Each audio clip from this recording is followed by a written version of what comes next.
CJ Stroud bigs up his offensive line ahead of Sunday's matchup. Has the unit done enough to warrant the trust as they get ready for Seattle's defensive front on Monday Night Football?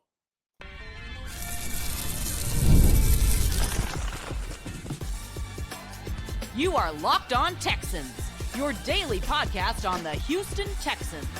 Part of the Locked On Podcast Network, your team every day. Battle Red Nation, from H-Town to your town. Today's episode and every episode of the Locked On Texan podcast is for Texan fans all around, first-timers, and everydayers from the Himalayas. Thank you for checking out today's show, and please be sure to make Locked On Texans your first listen of the day. Come back to listen to myself, your personal Texans credential media member, football analyst. Also, you can find my work over on Ford Times. I am John Hickman, and we are a few days away from what I think is probably the biggest game of the year for Houston. It's simply because they started off the year 0-3. But Seattle Monday night game coming off the bye is the biggest game of the stretch for Houston for sure until they get back and play the Jacksonville Jaguars at home. So I'm going to look at what CJ Stroud feels and how, what's going on with him. It's been a while. He talked a little bit about the identity. He really did a good job of bigging up his offensive line, so we'll dive into that. And also, I'll end off today's show looking at the trade rumors that are revolving around the Houston Texans. Now, like I said, CJ, it's been a while. First question, CJ, how do you feel about the offense finding its identity? I think, we're starting to find our identity, being versatile.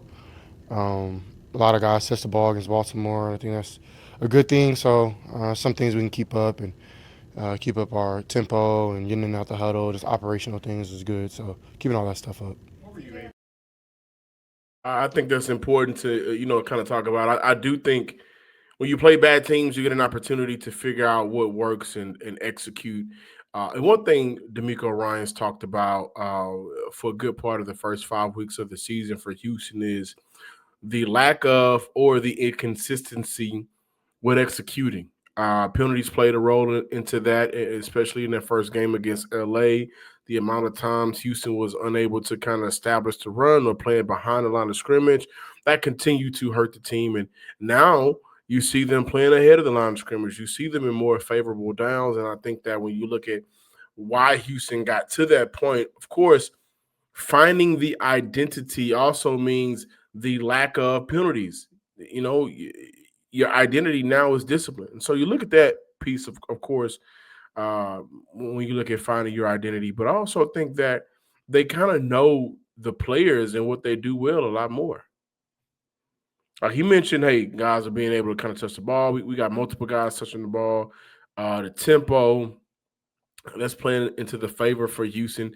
And it isn't just, 2-minute drill, hurry up offense type of feel. Let's get to the line of scrimmage so we can figure these things out. And so we can look at matchups and determine where the change needs to come. So I think that's very important for CJ Stroud. And then also, I'm not going to talk about the identity and how things have looked for Houston and not acknowledge that the running backs, I think, it played a very good and big role into that for the Houston Texans. So I really enjoyed that part of it. Now, also, CJ Stroud, he talked about, hey, I'm going to big up my offensive line. Gave him some love. CJ, how you feel about your offensive line right now? Yeah, I try to tell them because the same thing happens to me. You can't focus on that. But without them, it's no me. Without them, it's no Nico, it's no Woody, it's no Chubb, it's none of us. They're the heart, beating soul of our team, and I'm just proud of them for keep fighting, week to week, because they've done a lot of great things, and as a team, we got to help them out, like I told y'all before, and I think we've been doing that by being more versatile in different ways, helping our guys out. So, yeah, they're doing great. I told you Titus is playing, I think, like at all-pro level. I think Jake is being a really good leader up there. Ed looks great. Juice, Tays really filled into his role. So, with those guys, I think, the sky's the limit when they're on and we're rolling. Very important there from CJ Stroud. You got to look at this matchup that they have coming up. The first time that unit will actually be challenged in a couple of weeks. They didn't really get a real challenge against Tennessee, and they definitely didn't get a real challenge against the Baltimore Ravens. And so the offensive line right now for Houston, if you look at a lot of the rankings, they kind of have them in the middle of the pack, between 14 and 17 on a lot of different platforms. And you hear CJ Stroud say, without them, I'm not nothing. The wide receivers aren't much. They can't get the ball, of course, if CJ's under pressure a lot. The running backs can't do what they need to do to get busy out of the backfield. And that's with a middle of a pack offense. That's what a middle of a pack offense. I do want to take time to shout out Cole Popovich, who I think has done a very good job of reforming and transforming this offensive line from the inside out, might I add. And I think that, of course, he shouted out Titus Howard. I'm with him on that. And you guys, my everydayers know this. I've been against Titus Howard. Not that he wasn't a good player, but I always felt like Houston lacked a real plan for Titus Howard, right? And so coming into this season, what did you guys hear me say? I want to see Titus Howard take that leadership role and be the guy. The first step was bulking up his body, getting ready to play guard. The second step was realizing I'm going to have to shift back right over to right tackle. The third step for Titus Howard, when they got him back at right tackle from game 2 on to where the Houston Texans are right now, just limiting the penalties, that's important, but also being dominating on the outside, being their leader in Jake Andrews. I think that Jake Andrews is everything the Houston Texans absolutely needed from a center. Not a household name, right? He's a guy that scrappy guy, only had one start or a few snaps in his career due to an injury up in New England, but they knew that he was a guy. And because of that combination of Titus Howard being an amazing leader, and I do think that he is on his way to having at least considerations to be a Pro Bowler this year. I think he absolutely deserves it. He gets that Pro Bowl nod, then we're looking at Houston, looking at, okay, what's the future for Titus Howard here in Houston?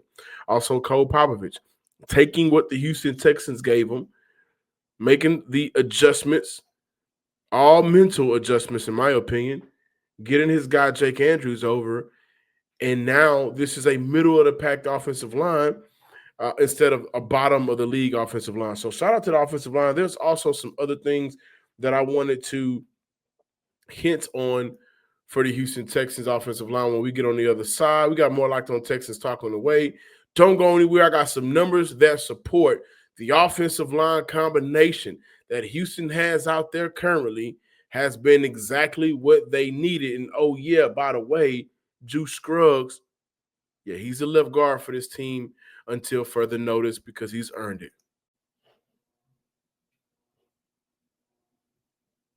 Before that conversation, we have to talk about making sure our mental health is where it needs to be.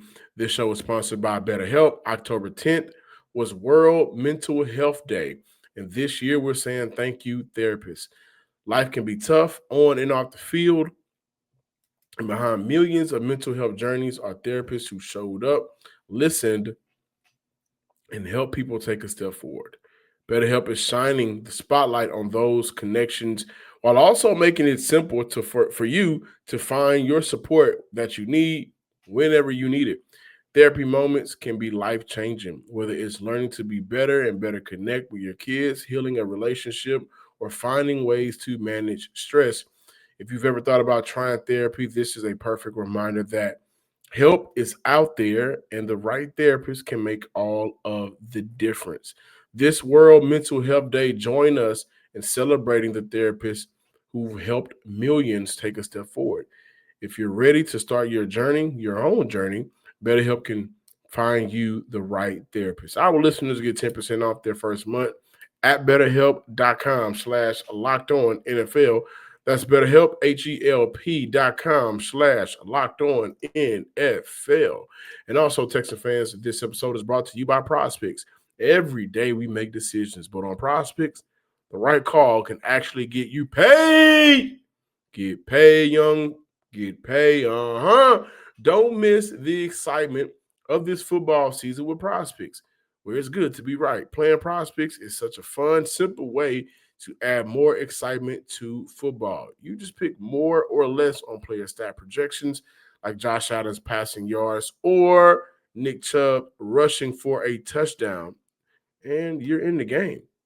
My favorite part, PrizePicks just added stacks. So if you want to ride with a player, I can select their pass yards, rush yards, and touchdowns all in one lineup. It's also a fun way to follow players in the app and copy their lineups with one click. And so PrizePicks got everything you need, man. Download the PrizePicks app today. Use code Locked On NFL to get $50 in lineups after you play your first $5 lineup. That's code Locked On NFL for $50 in lineups after you play your first $5 lineup. PrizePicks is good to be right.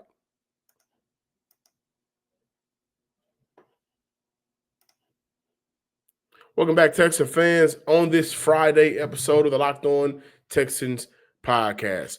I am not picking Houston to win the game on Monday night. I will say it isn't far-fetched.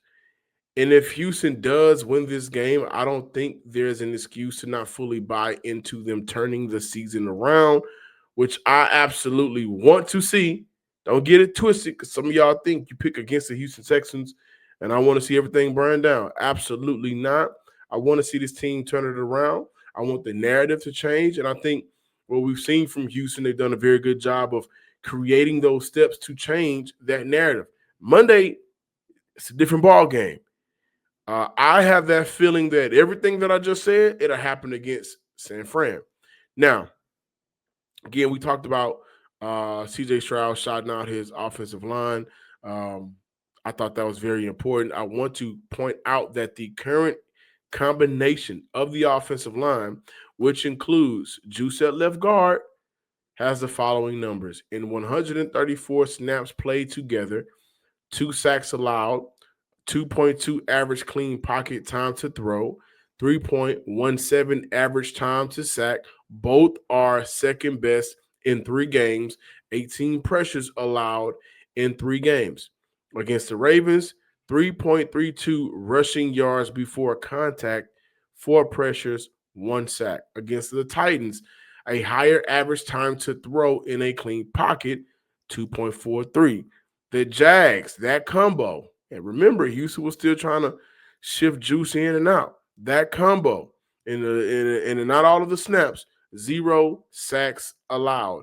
And when Houston has gone on the year, 6 offensive linemen to give them the boost up front that they need to maybe run the ball, maybe seal the play action, 0 pressures, 0 sacks. And to add to that, in 4 games, Dalton Schultz and Harrison Bryant, when featured together, have only allowed 2 pressures, 1 sack, 2.97 seconds to throw, best of any tight end combination, while having faced an 85% blitz rate. Why are those numbers important? Because that's what Houston gonna need on Monday. Credit to the coaching staff for acknowledging earlier. Like, I wish they would have probably, acknowledged it in the training camp, but acknowledging earlier that Laker Thompson, you're a vet. Thank you for your services. But what we're asking of our offensive linemen to do, you're not providing. Juice, can you do that for us? I thought Juice had a great training camp. I really did. There were multiple times when I would look at Juice and I would compare him to Laker Thompson. And, of course, Team A versus Team B, different conversation. It may change, but I thought that Juice was the better left guard each and every time. So Houston figured that out. Even gave Lakin an opportunity to get back out there. But Juice is the best left guard for the combination to protect CJ Stroud. I don't think he's thinking a lot. I think he's just out there playing. I don't think he has to think a lot because he's not at center. And because Jake Andrews is in the middle, manning everything, it's a communication thing for Juice Scruggs. There's no longer a barrier. He can just go out there and play. Has he been great? No. Has he been a Pro Bowler type of player? No, he has not. The only Pro Bowler guard on that team has been Ed Ingram. Shout out to Ed, by the way. But it's clear that in 134 snaps played together, they've done a better job of cleaning up some of the leaks, some of the pressures that the Houston Texans face in the first couple of games. So you look at the positives under Coach Popovich, that's one of them. And then you also look at the utilization of how the tight ends have been just much better for the Houston Texans. And shout out to Harrison Bryant, was traded for right before the season got kicked off. Also, shout out Dalton Schultz, who I think has been light years better in terms of blocking for the Houston Texans than he was in 2024. The effort is there. He also looks a little bit stronger. All of these components matter. All of these variables matter for Houston because their hands are going to be full on Sunday, right? And for CJ Stroud to say, without them, everything else essentially breaks down. I can't get that time in the pocket to get the ball to the player who's open down the field. I don't have the time to scan on a play action to read my high man and low man and figure out who's open. None of that happens if the offensive line play isn't as good as it's been in the last 134 snaps for the Houston Texans. So much so, I think the offensive line has been playing so much better that I think it was a little bit of adjustment for CJ Stroud. Oh, wow, I got this time. Didn't have to rush it. Once he got used to it, I don't have to rush the throw. And from CJ Stroud, I think that offensive line combination helped CJ settle in a little bit. On top of being able to kind of rev themselves up against some lowly opponents, no disrespect to those grown men. They work hard to get to the league. But as a team, they took on the Titans, they took on the Ravens. Those guys up front, outside of Jeffrey Simmons, you can handle those guys. And it worked. So they set the tone for how Houston wants to run the ball. They set the tone for how Houston wants to play off of running the ball, how Houston wants to be able to use the run to set up the play action. The offensive line for Houston has been great. This is going to be that combination's toughest challenge on Monday. And I talked about it a little bit early in the week. This is going to be one of those all-hands-on-deck situations. And I have confidence that the tight end room is going to help CJ Stroud out. They're going to help out the running back unit. I really do. And I think that for Houston, how they come out to set their tone. Listen, I like for Houston to get the ball on offense first. I would. Set the tone. Play nasty, play mean, play fast, play with their tempo, and trust your offensive line to get the job done because they've been able to kind of play decently in the 134 snaps that they played together, and that is with Ariante Ursery at left tackle, Juice at left guard, Andrews in the center of it all, Ingram and Titus on the right side of the ball. Now, the Houston Texans have been in a lot of trade rumors. What are they going to do? Are they going to upgrade? What position should they upgrade? I'm going to talk about that closing out today's episode. Mazda craft cars for those who simply do more than move. Mazda delivers confidence with every ride with more IIHS top safety picks and awards than anyone else, from footwork to breathwork. Athletes sweat all of the details. Mazda brings that same intention to how they craft every model. You can make everyday drives feel like anything but, from smooth handling to intuitive controls. Like our players, we sweat every detail because when you make every move count, impossible becomes irrelevant. Mazda, move and be moved. And also, Texas fans, you talk about moving and get to moving. Let's talk about how that moving can lead to grooving. And when it's time to groove, you want to be ready, right? Rugiet Go Long. Oh, yeah. Rugiet Go Long will get you ready for any type of groove you are trying to get down with. Guys, you probably heard of Viagra or Cialis, maybe even tried them. But if you're looking for something beyond the usual pill, it's time to meet Rugiet Go Long. If you're looking for something that will activate quickly, right? And if you're looking for something that can last up to 36 hours, Rugiet Go Long is where you need to go. That's confidence all day, all night, even into the next day. Go Long combines 2 doctor-trusted medications in one dual-action formula, so you will get hard and go the distance. Yeah, let's groove, and let's groove tonight. Ready to level up your confidence in the bedroom? Head to Rugiet.com and use promo code LOCKEDONNFL for 15% off your first order. And remember, if prescribed, your treatment ships directly to you discreetly to your door. That's Rugiet, RUGIET.com, promo code Locked On NFL. Make sure you use our promo code so they know we sent you. Again, visit Rugiet.com. Battle Red Nation, we're going to close out today's episode, this Friday show, going into the weekend, looking at the trade rumors surrounding Houston. Chris Olave, Breece Hall, those are the popular names that have been thrown around for the Houston Texans. Some of these trade rumors, I think, make sense for Houston. The one that doesn't make sense, Alvin Kamara, I think that if he's not in New Orleans, he's not playing football no more. I think he's kind of hinted at that a lot. But you look at Breece Hall, that's an expiring contract in New York. New York has not showed any interest when bringing him back. They never really showed interest in really investing in him as the full-time back. And maybe that's a situation where Houston, again, let's keep in mind, Houston has 2 2s and 2 4s.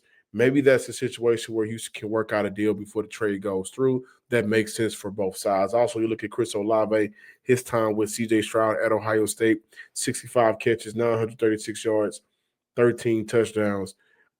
In that trade, it may take Houston multiple picks to get done.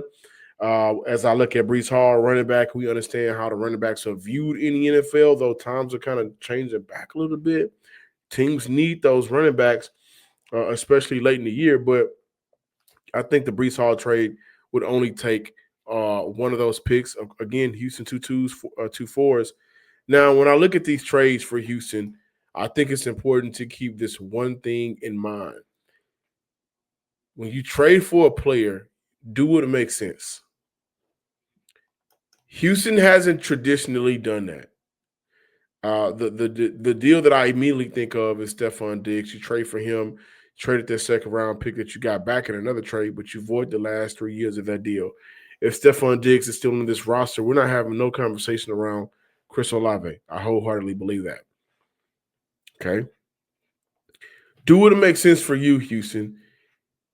Houston, and though they've been playing some good football as of late, they didn't do a good job of taking into consideration the long-term effects of this Joe Mixon injury. To be fair, maybe they didn't have a grip on the situation. Maybe the understanding was different from what the reality was, and that happens. Totally get it. A lot of us advocated for J.K. Dobbins, but he was signed earlier. And then I think once we got down to, this Joe Mixon thing is a little bit more serious than we thought, Houston went out there and got Nick Chubb for a cheaper price. And he's been playing some good football. But for Houston, when considering who to trade for, that player needs to be a boost now and later. That player that Houston decides to trade for, if they do indulge in any of these trades, and I think how they come out of the gauntlets of the schedule before the trade deadline will play a factor into whether or not Houston looks to trade for one of these players or not, because you don't want to trade that compensation if you don't have the shot to win right now. If there's not a real shot for Houston to make the playoffs right now, I don't see the reason to jeopardize the future. Those picks could be valuable. And Houston ain't operating on that Deshaun Watson trade no more. Now, granted, again, Nick Caserio made some moves to get an extra second round, to get an additional fourth round. And those picks could very well be a wide receiver or a running back. And those picks could be picks that you get them on rookie deals. You don't get that the fifth year option on that rookie deal. Those contracts are cheaper. Second round, especially the fourth rounder. So you look at, who do you want to target more in the second round and the fourth round compared to whatever. Houston could very well use both of those second round picks to upgrade at the skill position. Regardless of how we look at it, I think Houston needs to upgrade the skill position if they are in a position to win ball games that can get them into the playoffs. Some of you may say tight end. I think that, Dalton Schultz has been playing some good football. Cade Stover will be back soon, and I think Harrison Bryant has done enough. Some of you say wide receiver. I'm on the train of wide receiver. Why do I say wide receiver? Simply because Jaden Higgins is going to see that field at wide receiver. Jalen Noel right now seems to be somewhat in that project type of atmosphere where it's going to take a while before we see him on the field consistently at wide receiver. Plus, they have his role returning kicks and punts. But Nico Collins that's been the only real featured wide receiver. Hutch has had his spots here and there. Kirk is back, and he's had to build himself back up. But there isn't a true number 2 wide receiver on this team, y'all. There isn't. Not by snap percentages, not by target shares. It's Nico Collins, and every other receiver has been getting in where they fit in. And you know what? At times, that's going to work. The game plan can set it up for all you got to do is build UR, and CJ's going to get you the ball. That's going to work at times. But imagine this offense with a true number 2 wide receiver in Chris Olave. Okay, maybe you don't want to go receiver. Maybe you believe in the young guys. I love Higgins. Y'all know that. I love Noah. Y'all know that. But then another skill position could be upgrading at running back. And when I mention things like make sure that the move is for now and later, Brees Hall would immediately come in and impact your running back room right now, and you get him on a team-friendly contract and keep him here for later as well. I just don't want Houston to jeopardize their future anymore by trading picks and wasting picks, and it doesn't result in anything long-term. I don't. Thank you guys for watching today's episode of the Locked On Texans podcast. Going into the weekend, the Friday show. Please be sure to subscribe, like, and comment on YouTube, wherever you listen to your podcast as well. Until next time, ladies and gents, Texas fans across the nation, peace.